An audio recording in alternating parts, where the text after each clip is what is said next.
Batata ba mama bandeko batali merci na confiance ozo continuer ko pesa na magazine na bino zwa maloba ya poko ya lelo toza na esengo ya ko présenter bino yango pe na esengo ya kozala elongo na bandeko oyo baza na biso na plateau lelo to sepeli kozala na bango mingi lelo na zwa maloba pona mbala ya liboso tozo ya bandeko moko Kombo na ye Alain Bolodjoa aza muta ko présenter sous ce poids azalaka toujours na ba plateau ya ba politique mais lelo asepeli pe aya kozwa malobelongo na biso ya zali bongo moko na kati ya structure ebengami nouvelle classe politique d'opposition bango bazali bongo balie ya Martin Fayulu oyo ya Lamuka et puis tozali susu na ndeko Clément Barouti ya zali bongo cadre ya IDPS na ngambu ya bandeko ya cash lelo tokosolola na bandeko oyo etali rencontre ya Félix Tshisekedi Tshilombo Nandeko Joseph Kabila Kabange osalamaki mokolo ya dimanche pe tokosola lisusu na bandeko na ndenge ezoloba na ngambu ya bandeko ya FCC balobike na 2023 tokita tomata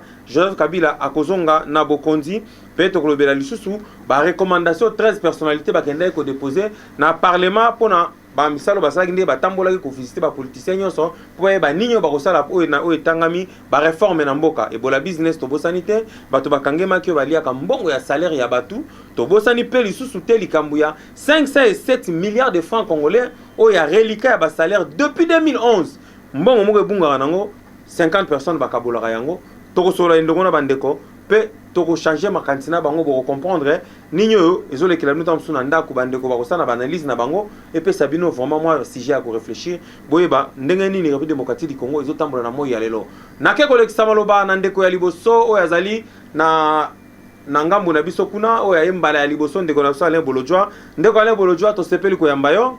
Merci ndeko nangai, en tout cas merci pour l'invitation, on a profité pe na pesa coordinateur nangai ya Mbolombo. Merci beaucoup. Ndeko Clément Barouti, to sepeli pe kozala na yo. Merci beaucoup pour na émission na yo, na invitation na yo ndeko sepeli to kodra kant na ozali sika na pesi mbote pe na ndeko nangai pe na bandeko nyoso bazolanda biso pour na émission ya lelo. Voilà. Nazo poto ba to funga masolo na biso nazo banda na 2 minutes, yozo zwa 2 minutes olobe l'activité bozaki nango ya ba martyr.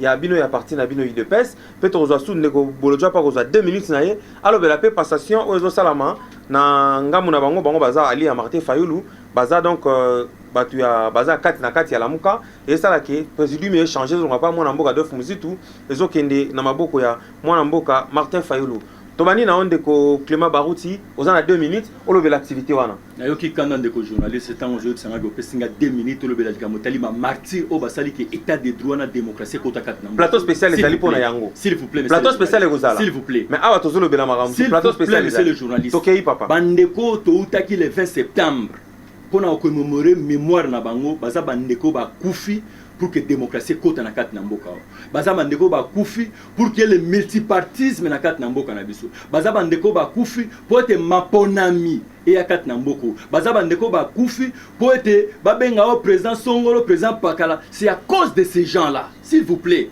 okope sa bango 2 minutes parce que zali journée to dédié en le 20 septembre.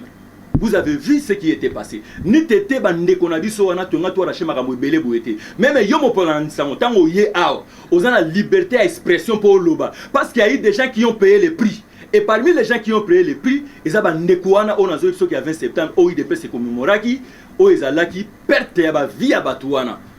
Vous comprenez donc le koloba 2 minutes le bela makambo ya motu ya koloba eza passe minutes parce que nyonso to koloba ndeko et outi ngai na laki yo na outi s'il vous plaît ndeko journaliste dans un plateau spécial ya ngai na yo pona makambo ba martyr awa ko sala ka clin d'œil non sali clin d'œil to leki na ndeko Bolodjoa na kozonga na ngai plateau za yo mais na koyebisa yo to pesa limemia lokumu makasi na bandeko wana parce que nyonso to kosola na yo awa base za yango wana à moins que oyeba histoire ya mboka teke tozalaki na tata bo, mama bo, ekolo bo, mboka bo. Ni tete cette lutte, il y a eu de pèse. Ni tete que lutte de pèse a tellement abunda lelo, de toza o toza lelo te. Même liberté d'expression, voire même liberté vestimentaire. Pour la ta costume na cravate ne monte mano lingi ba peki saka. Il lui fallait que ces gens-là payent les prix à travers lutte de pèse. Lutte de pèse a payé les prix. Pour que l'auto là ta costume nengo lingi la ti cravate nengo lingi la nengo lingi c'est parce qu'il y a eu des gens qui ont payé le prix. Mobutu nous a imposé même tenue au nyokolata Oza mokolo plateau, merci beaucoup. Ngana la kio na ebiso déjà na bande. Mais la recommandation à chaque fois pas c'est mieux c'est basé sur bango. Likambo ezate mais dis-moi yeba que na tata bona mama bo oui, ata tata bo mama bo e bo konzi bo mais ekolo bo moko est important. Parti bon moko tata bo mais ekolo bo moko est important. Mais nyoso mobuta wandalo bezaki ya mabete ndeko boloja poza na 2 minutes na yo omeka koloba na activité eko oza prévu ça la mana au sein ya balie na yo.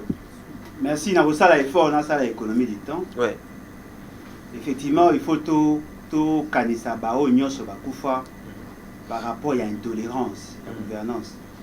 Na kati ya liste ya bandeko na biso ya IDPS oya kalaon de batangi, na zali kotanga pe bao bakufa ki le 9 bakufa pe à cause de l'intolérance et cette fois-ci il y a muto IDPS voilà na tête ya pays baboyi bango ba marché ba bouma bango na régime ya monsieur Félix Tshisekedi azali mwana ya Kondo Etienne Tshisekedi au même moment pe na lingi pe to tia na kati ya liste wana anani bakimba banani et consort bango bazali bato ya liboso bakufaki na intolérance ya gestion et à l'époque Kondo Etienne Tshisekedi azalaki na kati ya gestion ce qui veut dire que bato wana nyonso bakufa mpo na Congo oyo babomama na bato ya IDPS na baoyo bakufa pembeni na bato ya IDPS tokanisa molimo na bango efana na kimia mais souci na biso ezali tokanisaka soki mutu moko ya IDPS azwi akosa ata mea culpa ya kosenga bolimbisi na ndenge baboma nani na ndenge baboma kimba et les autres mais tout le monde a bango bazali ko continuer et ce qui est encore aberrant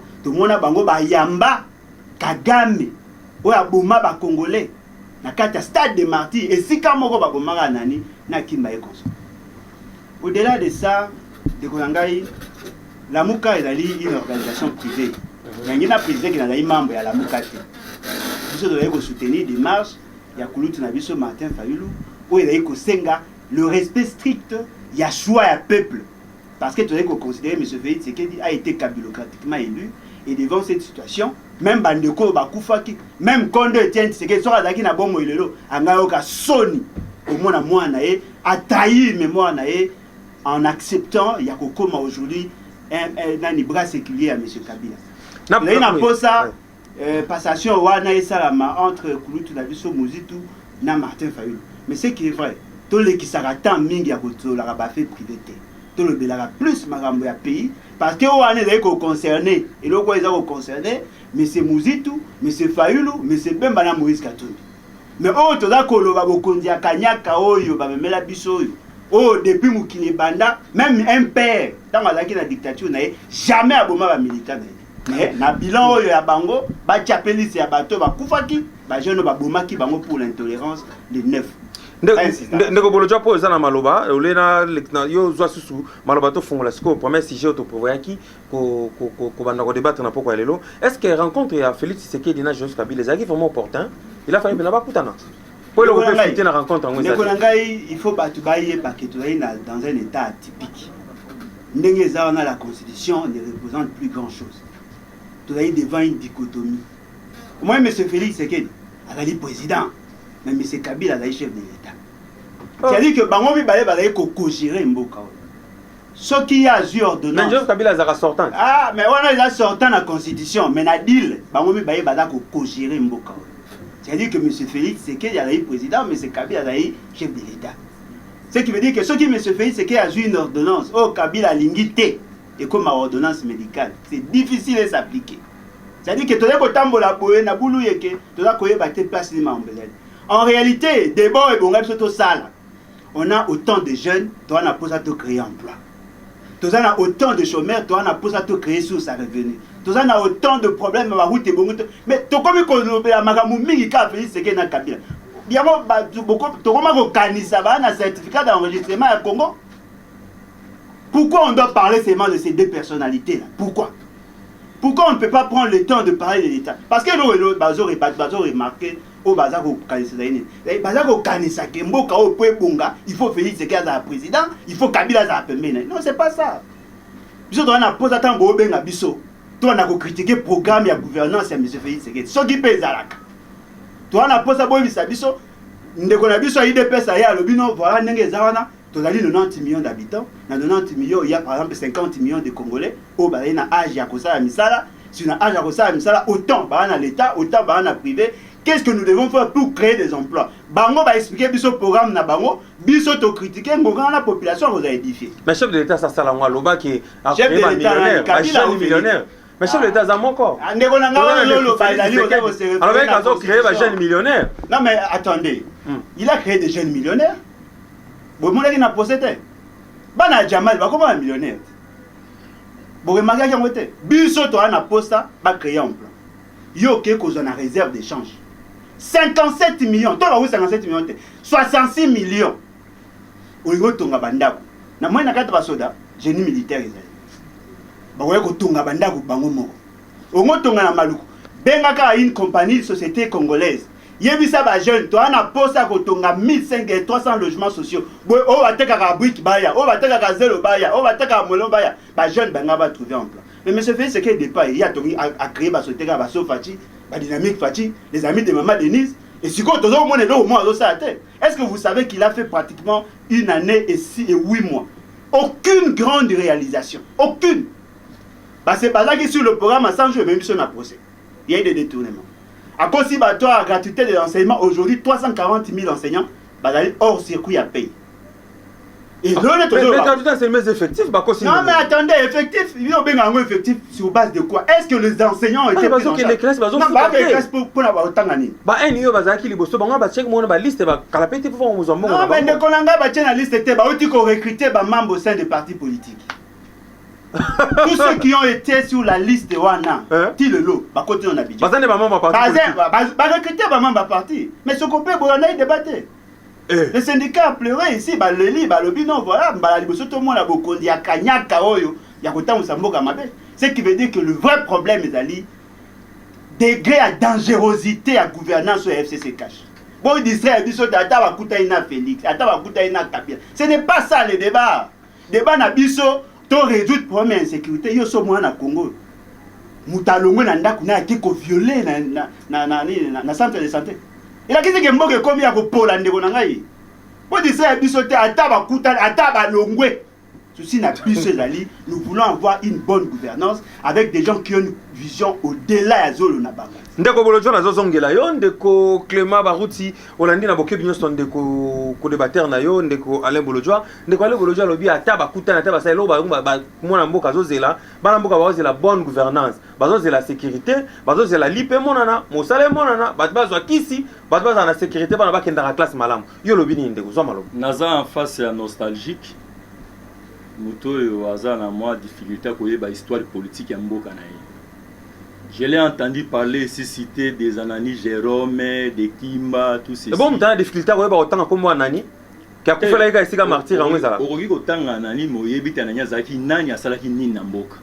Po yogera babaka ki Anani awa mani kolobango yo ki lokomotanga. Mais ce que tu nies, quel est le rôle qu'avait joué Anani, qui était Anani réellement dans ces pays, il aura du mal à t'expliquer. Toi avancé de quoi vendre là vraiment. Alors, il y a un raison de la raison, il faut sungaye.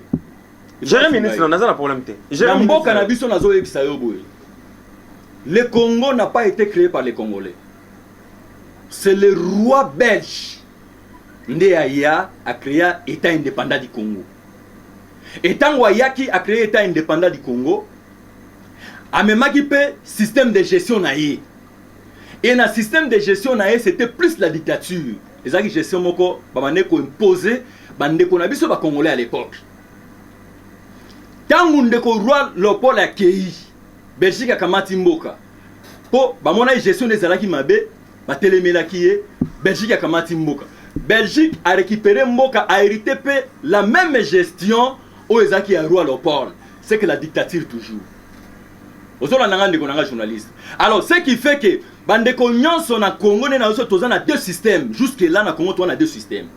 On a un système dictatorial, un système état de droit et la démocratie. On a deux classes.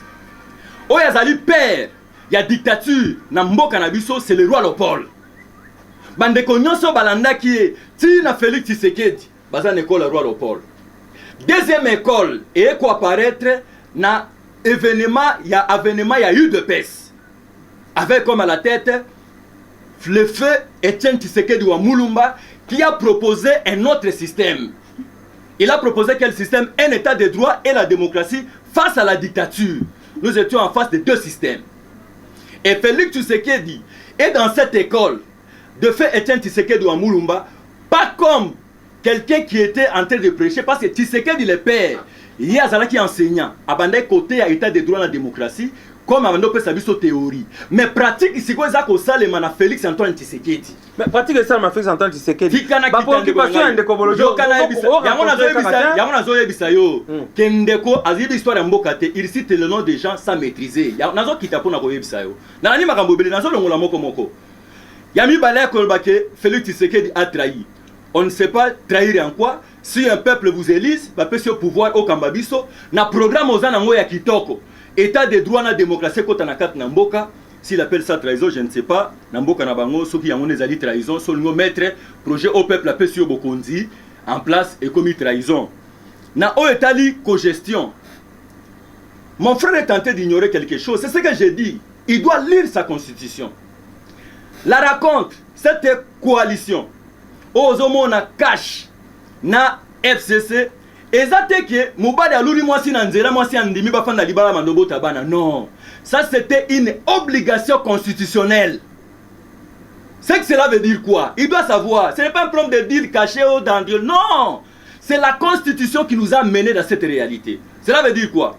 Mokwaza la majorité, na parlement, Mokwaza présidence, il y a république. Maintenant, qu'est-ce qu'il faut faire? Nous sommes obligés de se mettre ensemble. Parce que, Oyazali, na majorité na parlement, Oyazali na présidence, Bokoki kozala musika te po bokamamboka na difficulté. Et c'est la première expérience. Donc, mon frère doit comprendre et Ali Kambo a dit, mais c'est constitutionnel ce que nous sommes en train de vivre maintenant. Alors, il dit encore quelque chose, je l'ai suivi ici, parler des individus. Mon frère doit comprendre. Si on parle des institutions, la valeur des institutions repose sur la qualité des animateurs. Les animateurs, ce ne sont que des individus. Pour vraiment l'État, il faut pas avoir un représentant de l'État. Là, il doit comprendre. Parce que quand il y a l'État, ça va tout. Parce que l'État, ça dit incarnation, va incarner l'État. Mon frère doit comprendre ces choses-là. Alors, là, je suis en train de l'inviter pour lui dire la valeur des institutions repose sur la qualité des animateurs. C'est ce qu'il doit comprendre. Je l'ai suivi encore en train de dire aucune grande réalisation. Est-ce que mon frère il habite au Congo ou soit il vient d'arriver? Ndeko zo mona oyo azolo banyoso. Yo kana ibisa yo. Na baselo omoko. Ya ona tuna ko boloja lo biboy. Oh bino bo mekaki bo sala la réalisation ce que ça va na boloko. Et ce que ça na ba détournement réserve d'échange avec bouger. 66 milliards et bima. Mais je te dis aujourd'hui nous avons la gratuité de l'enseignement sur le bien que eza grande réalisation je serais étonné. Je serais étonné. Ndeko zo mona oyo. Oh zo benga na kombo bolonja. Azamu da pe perdre. Basali 18 ans, tu as changé de couleur. Je te dis, c'est quelqu'un de PPRD. Oh, nous sommes avec maîtrise pour Azalaki na Ngambouana. Ya bateau, batemboka na kao. Na suka wakaka ndani ya kuma mtu alamuka. Ya wana bisote, pesa biso identité no malamu to yeba yo. Na yebi ndeko mtu PPRD. Bazali na constitution awa esalaki 18 ans. Constitution lo bagi nini? Gratuité. Ezali na constitution bandaka la tango ya mtu PPRD. Mais tout ce que le monde a gratuité, ça l'a quitté. Mais aujourd'hui, nous sommes en train de mettre ça en réalisation. Il veut prendre notre couleur. Pour le non, Bissoto défend le peuple. Non, mon frère, il ne faut pas tromper les gens. Nous sommes en train de faire aux hommes qui ont perdu. Au fani na PPRD, au bokomi na PPRD, aux amis représentés à PPRD na ipen. Ndeko,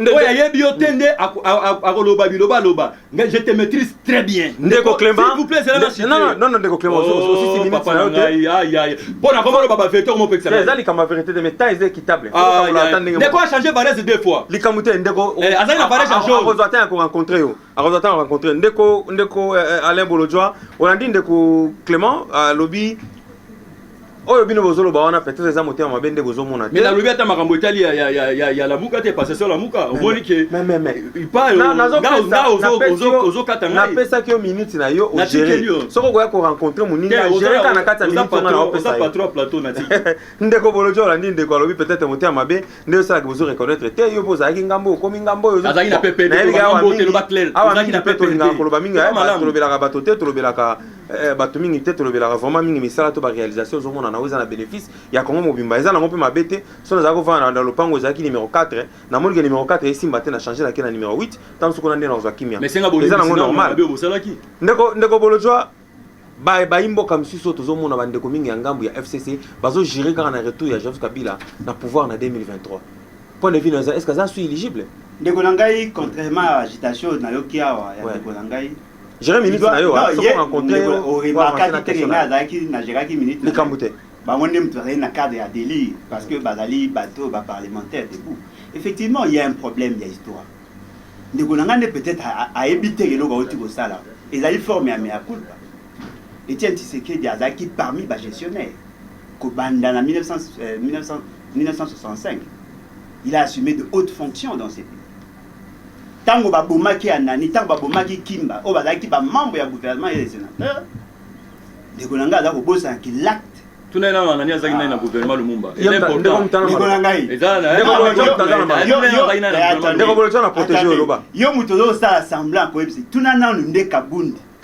Pour Kabundi na la gestionnaire ya parti na yo. Na matande. Ngayo molo biki na daka mutape perdre ben kokosi. Nazaka mutape perdre na ipene. Bien kokosi. Ndeko Clément Rozatin ko répliquer tika ndeko bolotana. En face à cadre comme sur comportement parlementaire debout. Vérité tika la mais la kimia. Bato bazako landa yo bayebi que je n'ai jamais été membre de PPRD. Pour bino vous confondre, j'étais membre ya Panader.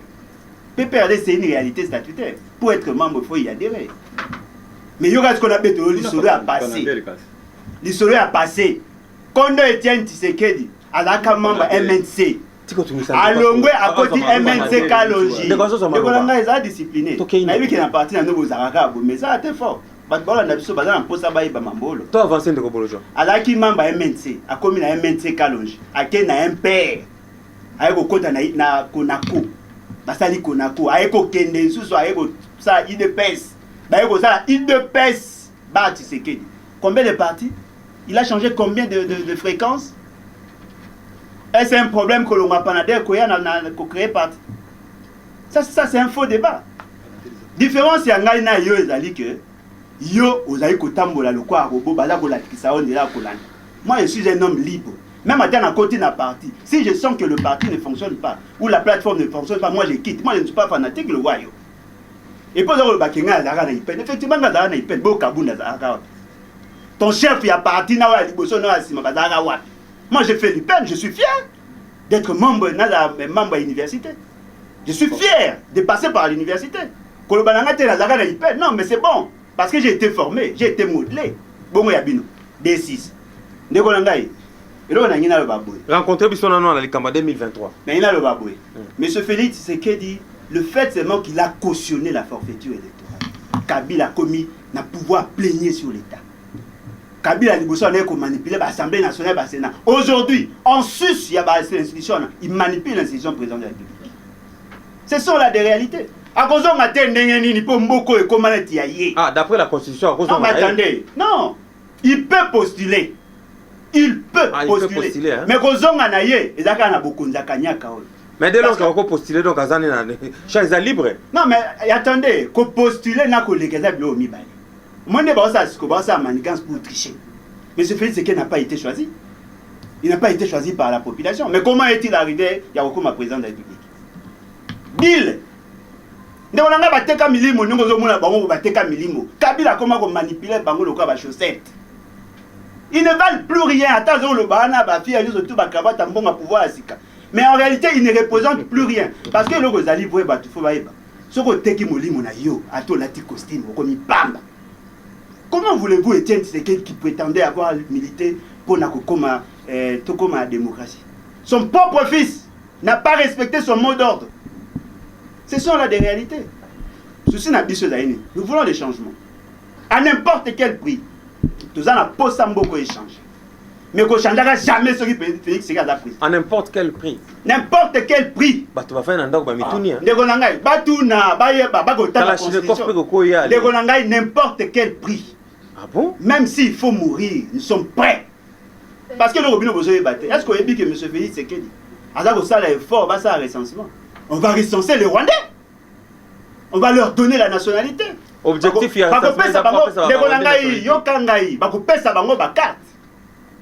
pour que va participer à la vote. La manigance pour que le suffrage est direct et comme indirect. En ce moment-là, même le député, ils vont élire qui ils veulent.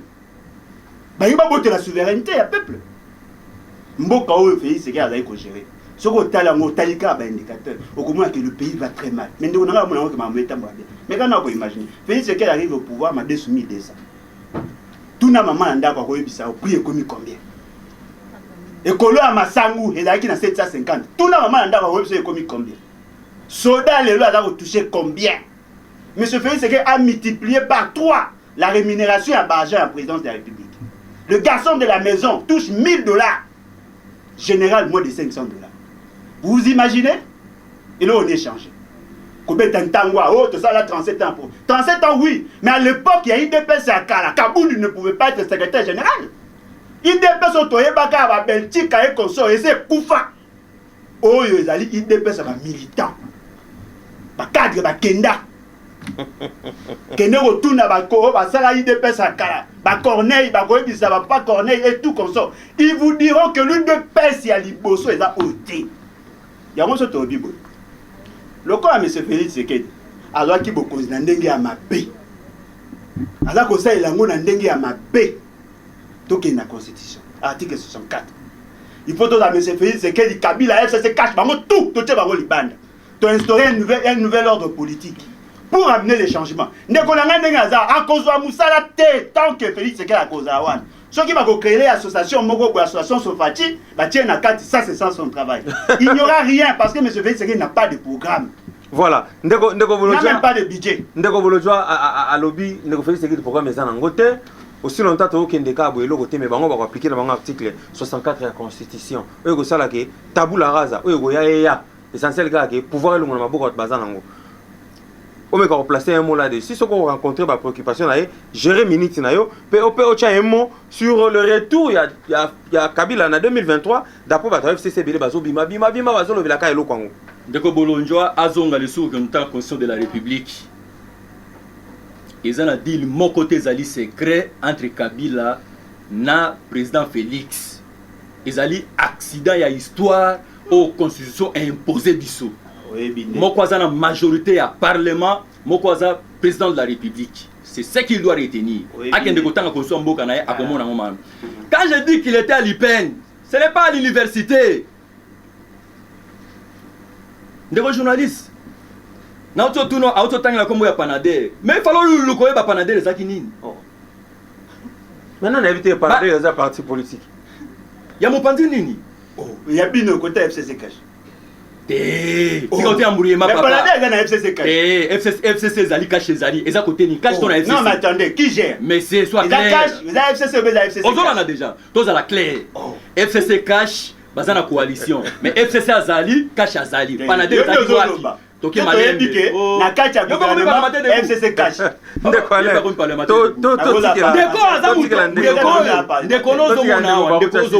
C'est quelqu'un de l'FCC. PPRD, je l'ai dit. Au moins, il y a un peu de vélo. Souffrance, c'est yazo décrit, oh yazo le balelo. Et où tu es pas naïe? C'est un message qui n'a pas été servi. N'a pas perdu. Pour qu'on utiliser bango le gros bâtiment va ça la désordre. Non, on se monnaie du fait qu'il y a Zoa qui gagne à cause de n'a pas l'oli chemise. Nous on attend à zéro makambo avec agitation. Mon frère, bon ça qui n'a pas perdu, na FCC. Construire le bac qui gratuité ça là. On tire jamais mon kolomo koloba le bango. Le no baloni kazaka pour comprendre que tu n'as pas été récompensé. Je ne parle pas de l'université IPEN, non, je n'étais pas de PPRD. Tu as mené des actions à IPEN. Moi, je restais à l'IPEN, je te voyais avec l'histoire de PPRD. Mensonge. Quand tu as sonité, il y a qu'on défendre sa couleur, mon frère. Il ne faut pas avoir honte. Mensonge. Tu viens, tu fais beaucoup de bruit ici, or que c'est vous qui avez tué ce pays. Mensonge. Qui ne te connaît pas? Si tu as l'assemblée, aujourd'hui, naïb Sakio, yo, na kobimso na puasa liboso la population bakoye bayo. Pour aux autres kazak, aux autres lata, oh la muka na te. Si tu biloko wana, tango biso to bunda. Na bandeko ya la muka, yo za na kati ya pouvoir. Yo za na kati ya PPD, yo za na kati ya FCC. Qui ne te connaît pas ce que tu as mené comme action? Bon ça y parmi ba jeune bando tia ba désordre na bakou ya ville Kinshasa. Je te connais très bien. Bah, passe ça au secteur à Ipen. Parce que tu n'as pas été récompensé. Voilà pourquoi au moment où Mbalamo Kazako a changé. Monsieur, tu seras dévoilé aujourd'hui. Naïb Sakio, au Kendakosala Bilo Kwana Bato Baye Biote. J'ai suivi encore Ndekonanga Awa, Azoloba, Likamotali, parlementaire debout. Non, non, s'il vous plaît.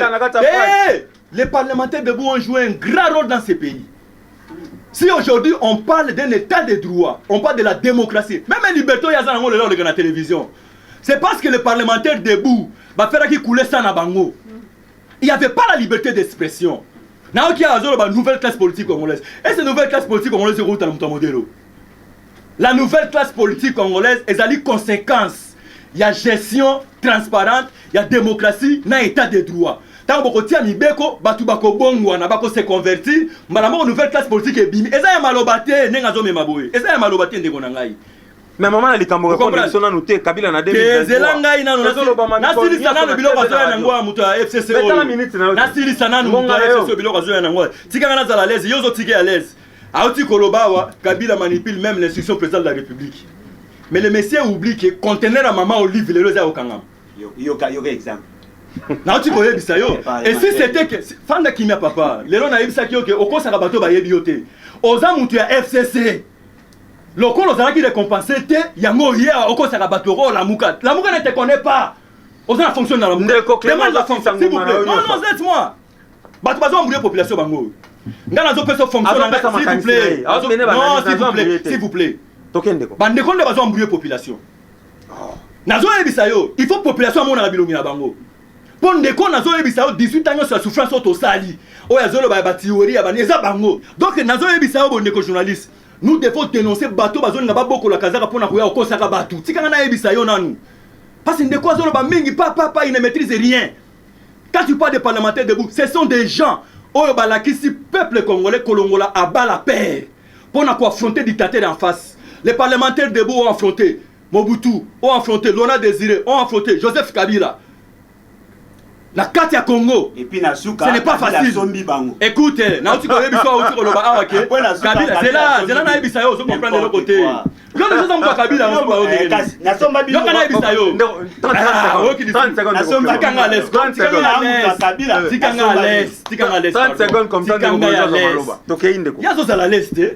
Mais le bagage ndeko na ko black sa population ba question. Yo kana un parti géré par un D6, c'est moi réflexion. Mais si go yo comme parlementaire debout sous. Yo réflexion ka.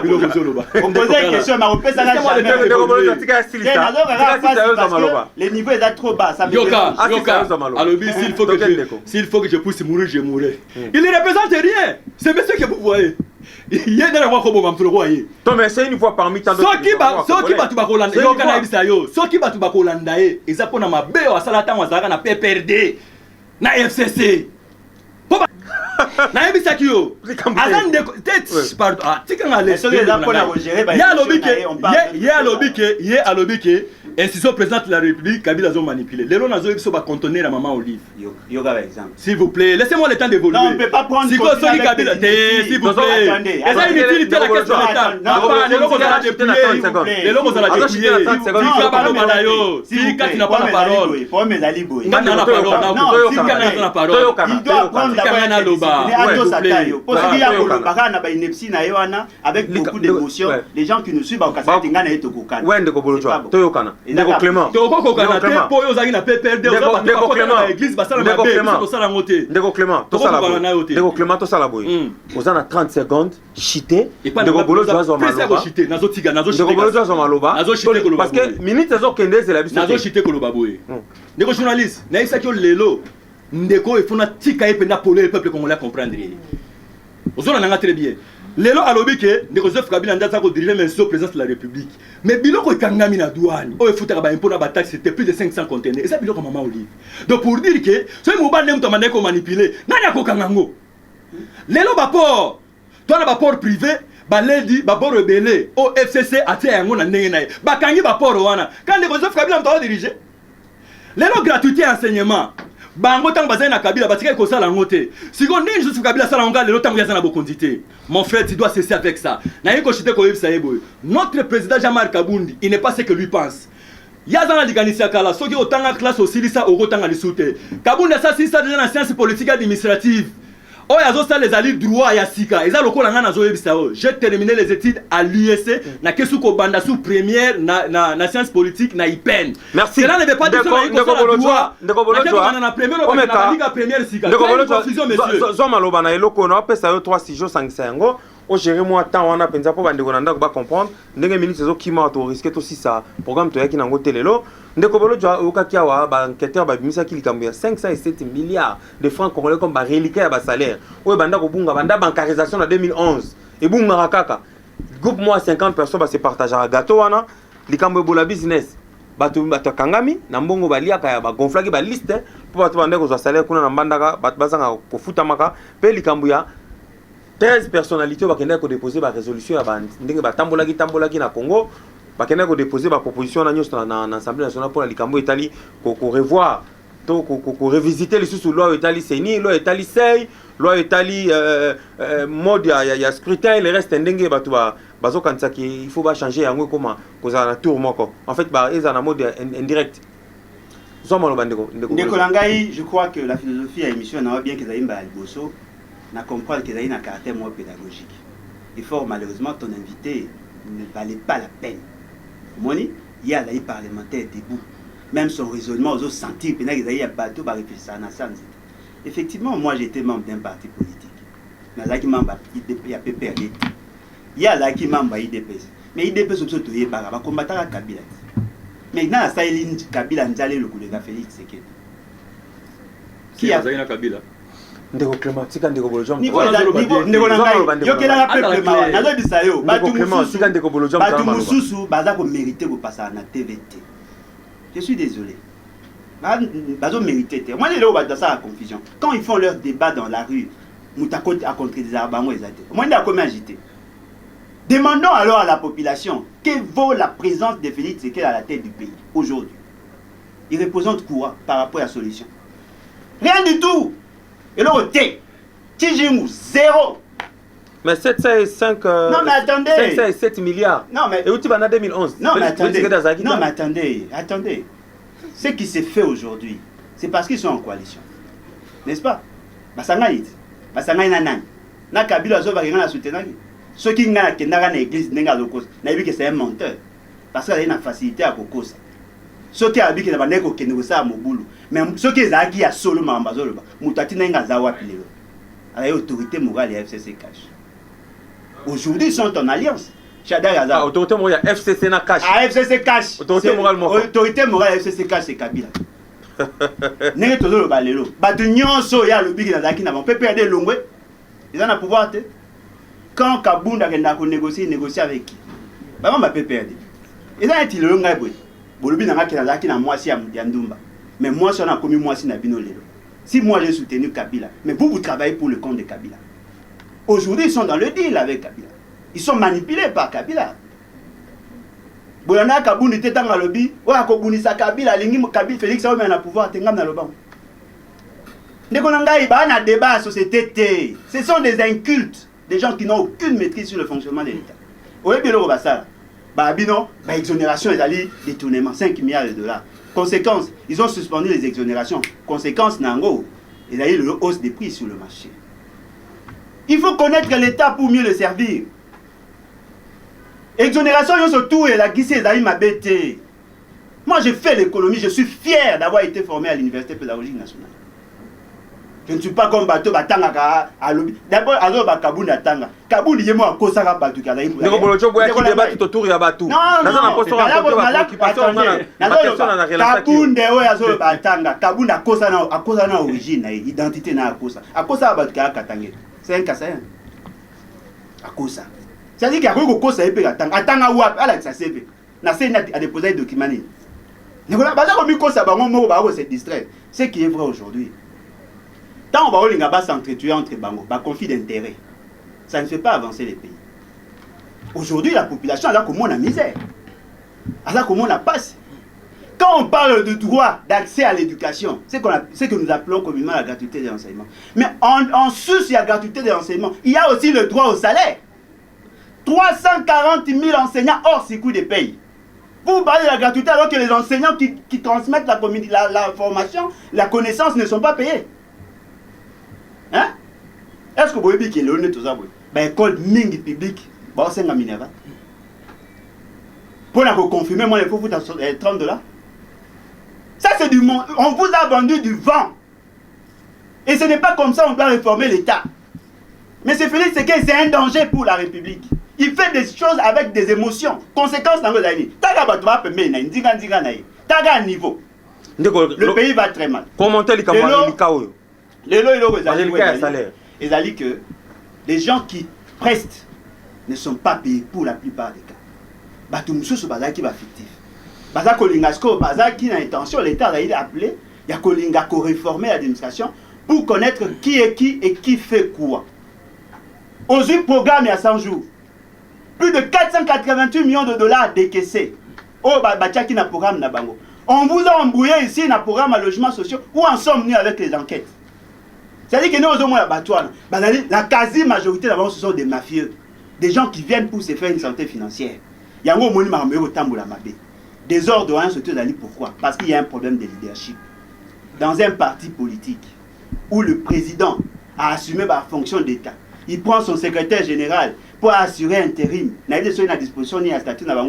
Et ce secrétaire général, non mais notre secrétaire général est remplaçant. Il faut être un inculte. Voilà, ndeko Alain Bolodjoa, merci. Ndeko Clément Barouti, oyoki ndeko Alain Bolodjoa ndenge ya lobby, mais mituna natuna ndeko Bolodjoa zaki mituna misatu, nazo sangselango peo omone ba so ba 6 minutes esili, yoko okoramate yango epi toye ba bokozonga 1 minute mito des annoncer mission, likambo ya bola business, bato bakangama ekuna na mbandaka ministre santé a Mathieu Créno lobby, bato ba yako liambo bate bola ko vimbi sa ba liste. Pour bato muso ba futa marate ba réclamer ba salaire, likambo ya reliquat ya salaire ya 507 milliards. Des francs congolais, 50 personnes va se faire plaisir. Si on peut toucher moins 30 secondes, il y a réforme. Il y a 13 personnalités qui ont déposé proposition. Il y a parlé du peuple. Par rapport à Nyonsoyo, parce que tous autres des annoncés missions. Et donc, le président Félix Antoine Tshisekedi a commis une année d'observation. Deuxième année, c'était de prendre année des actions. Des actions, cela veut dire quoi? Ba kimuyibi nyonso oyo bande ko sali manakati na mboka to bande to ko bamba ngopo kimuyibi za sukati na mboka te. Alors pala na niko lo bani ndeko na ngai lelo yo ki mangamo relika otuli ndeko a me expliquer le côté po e banayi depuis 2011 et pendant c'était ça gestion na bango ndo moni ko to na zo aza ko beta muno ko zo comprendre te malobi li ka 300 et quelques personnes à 1000 quelques personnes ba futa marate. Tu as parlé de reliquats, il n'y a pas de foot à marrer. C'est que la question est autour de la vie. Il y a un autre qui est pendant le baguette. Qu'est-ce que ça a à voir avec personne va foutre à marrer? Qu'est-ce que ça a à voir avec la question? Mais bon, on va foutre à marrer. Ici, on parle. Tu as évolué.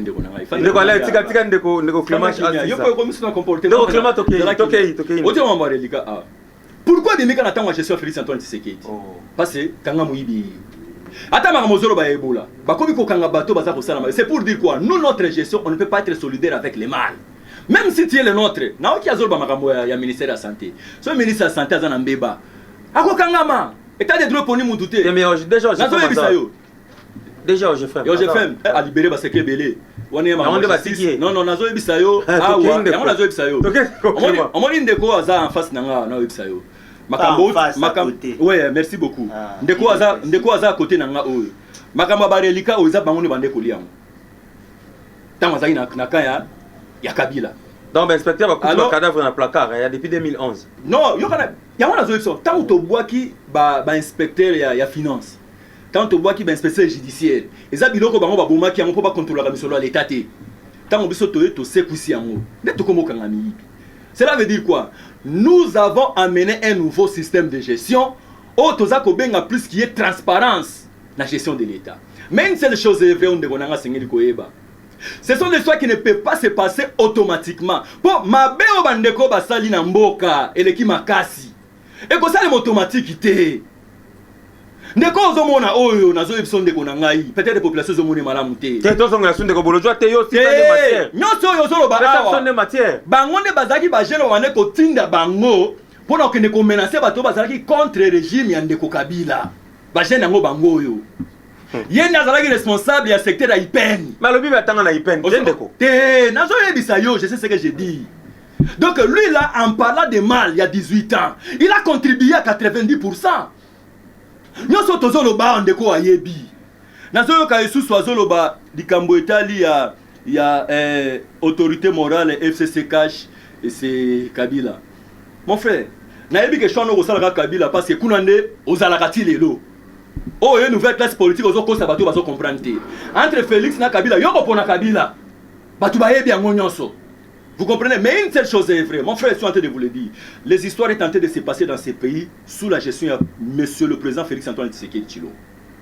Makamboza ko sur lobby et le comment comme ne salimité aux amutema. Ndeko afandia. O na zaina mupandi na nga ya gauche. Bana bandeko ne ba otanga ofele. Na bana na e ba otanga ofele. Ah mais avait-il cela $30 pour la confirmation? Non. Écoutez, bana na e ba otanga ofele. Bana bandeko na e ba otanga ofele. Bana yaba camarade na ye bazotanga ofele. Mais tel monsieur vient vous dire ici action mokote ya munene salimi depuis avènement il y a président Félix Antoine Tshisekedi Namboka, vous allez comprendre que le monsieur a un problème personnel. Parce qu'ici, il ne s'agit pas des individus. Parce que oh, Kabouli, non, il ne faut pas parler des individus. Kabouli, c'est mon président. Et un président, oh, à Syrie, la science politique administrative, je le répète. Mais du fait que, à Poni Lissousou, à Kenekotanga droit, na yelka, yango mona ke kotanga Lissousou. Donc, ce qu'on Syrie, c'est l'économie, ce n'est pas interdit que kotanga droit. Et si on a droit bâtir la première, on dit que non,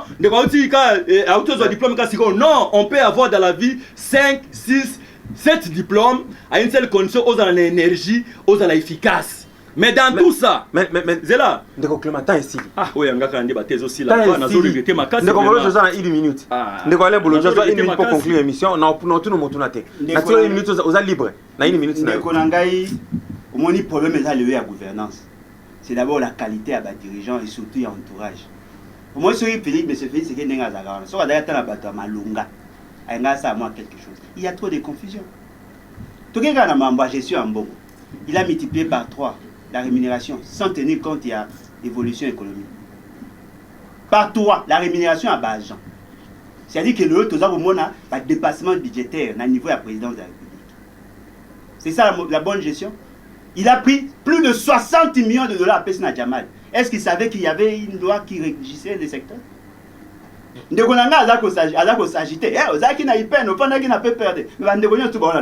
C'est faux. Je n'ai jamais été membre de PPRD. Je suis membre de Panader en 2011 et en 2018. Et là, on a ces années. J'étais au moins fier.